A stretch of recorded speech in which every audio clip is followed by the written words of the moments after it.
किसी को लगता है वो सरपंच है। देखिए सरपंच और पंच तो एक है, वो है जियो सिनेमा के दर्शक। मैं मेकर्स का इसलिए भी धन्यवाद कहना चाहूंगा कि इन परिस्थितियों में उन्होंने बिग बॉस के घर के अंदर मुझे आने दिया।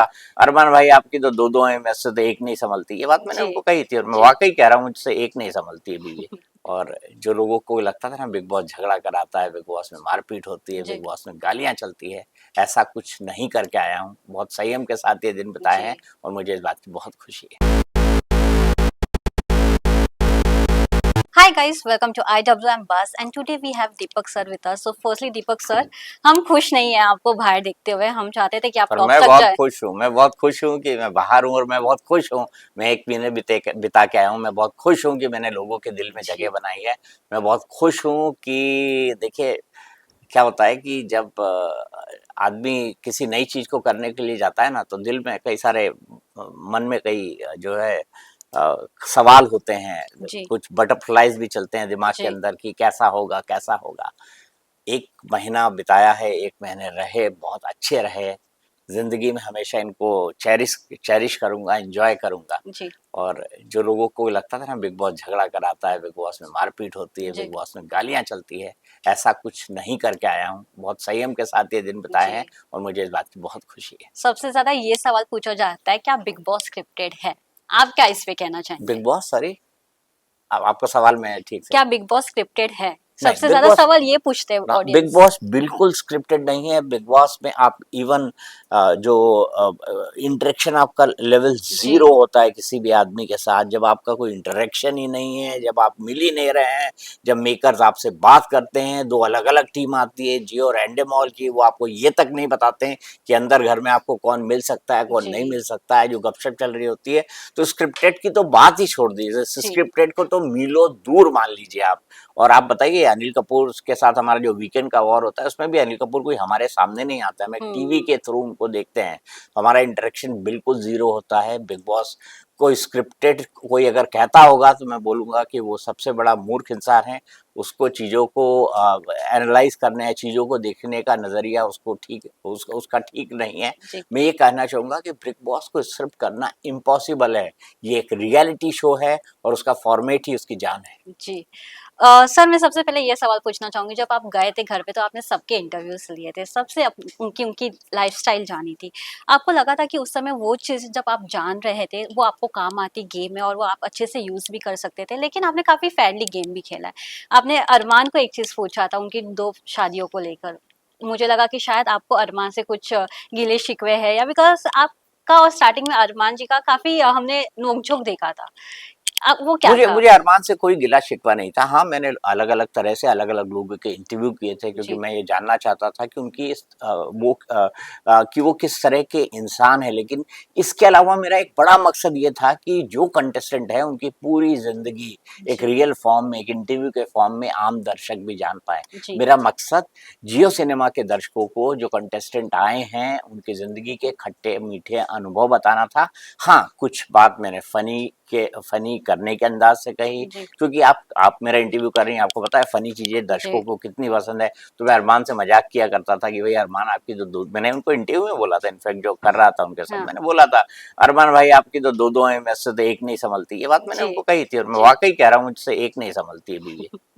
सर एक और चीज़ मैं जानना चाहूँगी, घर में ना ये भी बोला जाता है कि जनरेशन गैप के वजह से भी आप और रणवीर सर काफ़ी टारगेट करते थे लवकेश को, क्या ये सच था? बिल्कुल सच नहीं है। लवकेश मेरे छोटे भाई की तरह था और आपने देखा जब मैं आ रहा था तो लवकेश की आँखों के अंदर आँसू थे। हुँ, मैं लवकेश को समझाता था, जहाँ वो गलत होता था मैं उसको बताता था, लवकेश ये गलत कर रहे हो, और ये बात मैं लवकेश को भी बताता था, विशाल को भी बताता था, शिवानी को भी बताता था। मैंने सबको बताया, मैंने चंद्रिका को भी बताया है।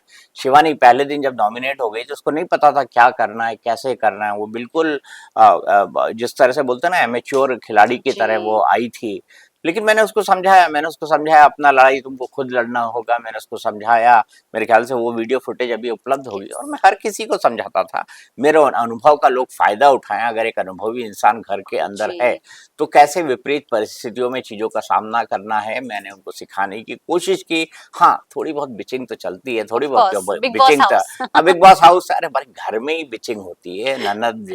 ननंद और जो भाभी की भाभी बेटी की में। होती है, देवरानी जेठानी की होती होती जी है, सास और बहू की होती है, दो भाई बिच कर रहे होते हैं अपनी बीवियों के बारे में, दो बीवियां बिच कर जी। रही होते हैं अपने पतियों के बारे में, तो ये सब चलता है and this is all part of the game. हमको एंजॉय करना चाहिए आई इसको। थिंक लवकेश का कनेक्शन आपके साथ जब हुआ, तब जब आप पूरा टाइम वो चक्की वाला जब टास्क था आप उनके साथ थे और आप उनको मोटिवेट करे थे, आई थिंक तब से लवकेश आपके तरफ काफी ही नहीं नहीं, पॉजिटिव पहले हुए। दिन से, इनफैक्ट जब मैं पहले दिन आया था तो जी लवकेश और विशाल वो दो लोग थे जिन्होंने मुझे बिग बॉस हाउस के अंदर वेलकम किया था। मैं अपने वॉकर के ऊपर था, मेरा हिप रिप्लेसमेंट सर्जरी हुआ जी था और अब जब मैं पोस्ट ऑपरेटिव केयर नहीं हुई थी और मैं बिग बॉस के घर के अंदर जा रहा था, तो मुझे कई लोगों ने कहा था ये मत करिए आप, आपके ऊपर बहुत बड़ा रिस्क आ जाएगा हम्म अगर किसी भी तरह से केयर में दिक्कत हुई। मैं मेकर्स का धन्यवाद कहना चाहूंगा कि वो 2 टाइम मेरी फिजियोथेरेपी करा रहे जी थे। मैं मेकर्स का इसलिए भी धन्यवाद कहना चाहूंगा कि इन परिस्थितियों में उन्होंने बिग बॉस के घर के अंदर मुझे आने दिया, बिग बॉस के घर के अंदर मुझे जगह दी और मुझे बड़ा अच्छा लगता है। मुझे बड़ा अच्छा लगा कि मैं 1 महीने वहां बिता कर आया हूँ और फिजिकली और मेंटली काफी अच्छा और बेटर महसूस कर रहा हूँ। जी। आपको लगता है अगर रणवीर सर आपको नॉमिनेट नहीं करते तो आप वहां पे अभी भी रहते हैं? अरे वो उनको है ना, गिल्ट है अभी भी? वो नहीं, रणवीर भाई को मैं कहता हूँ कि कोई गिल्ट नहीं रखे। वो कहते हैं ना, मेरी चाची के मूछे होते तो मैं उन्हें चाचा कहता। तो अगर ये होता तो क्या होता, वो जी होता तो क्या होता, इसका कोई मतलब नहीं है। मुझे उन्होंने नॉमिनेट किया, मैं इविक्ट हुआ, मैं बाहर आ गया हूँ, कोई दिक्कत नहीं है, बहुत अच्छा है।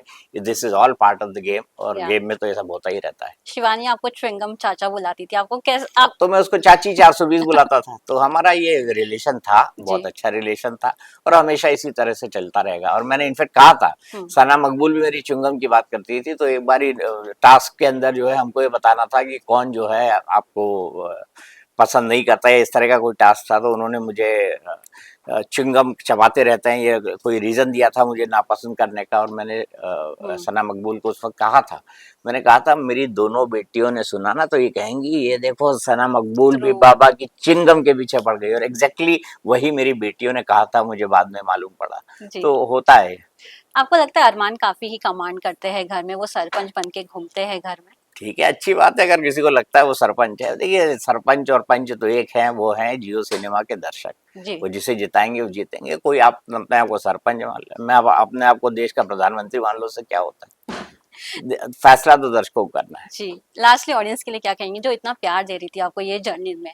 सिर्फ ये कहूंगा कि इसी तरह से आप जियो सिनेमा देखते रहें, बिग बॉस को प्यार देते रहें। अभी ग्रैंड फिनाले होने वाला है, तब तक अपनी नजरें बिग बॉस के अंदर बनाए रखें। हाँ, साथ ही साथ दीपक चौरसिया को भी फॉलो करते रहें, सुनते रहें, देखते रहें, एंजॉय करते रहें, सजेशन देते रहें कि क्या आप देखना सुनना या मुझसे क्या चाहते हैं, ताकि मैं उसको समय समय पर ठीक कर सकूं।